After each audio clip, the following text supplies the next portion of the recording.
মাটি চলে গেছে। আর এদিকে আছে 4 কাঠা, মোট 12 কাঠা জমির মধ্যে 4 কাঠা উপরে কিছু আছে এতে পানিতে, শুধু বৃষ্টির পানিতে।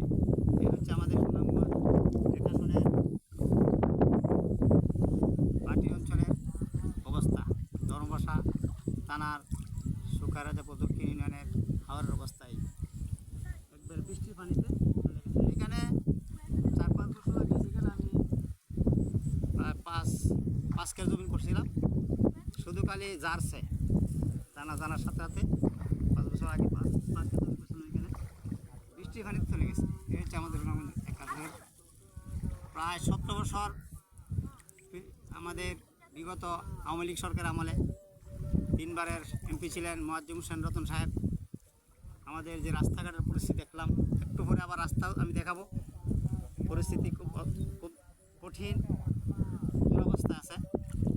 একটা গাড়ি দেখছি আসতেছে রাস্তায় দিয়া, এই যে বেঁকে ডাবে গেছে, আর উঠতে পারতেছে না, 20 জন 30 জন টানতেছে, উঠতে পারে না, এর পরিস্থিতি। সারা বাংলাদেশের প্রায় জায়গাতে আমি ভ্রমণ করছি, সফর করছি, বা আমরা বাইরে থাকি, বাইরের অন্যান্য ডিস্ট্রিক্টে আমরা চাকরি করি, কিন্তু সব এলাকার হাওরের রাস্তা, ক্ষেত পর্যন্ত রাস্তা পাকা হয়ে গেছে, গাড়ির দ্বারা এই যাতায়াতের সুবিধা বেশি। তো আমাদের সুনামগঞ্জ একাশনের ধর্মপাড়া থানার রাজাপুর, বৃহত্তর রাজাপুর গ্রামের যে হাওরগুলো অত্যন্ত কঠিন দুরবস্থা আছে, রাস্তাঘাট বলতেই নাই। কিন্তু 17 বছরে আমাদের মোয়াজ্জেম হোসেন এমপি রতন বহির্বিশ্বে ওনার বিশাল ইন্ডাস্ট্রিজের মালিক হয়েছে,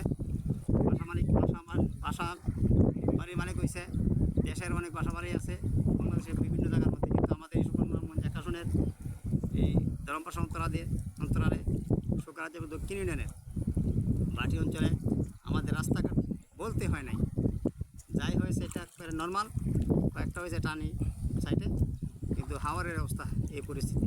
প্রতি বছরে আমাদের সুনামগঞ্জ একাশনের মধ্যে যে ধর্মপাশার সুকারাজাপুর দক্ষিণ হাওরের অবস্থা এই পরিস্থিতি।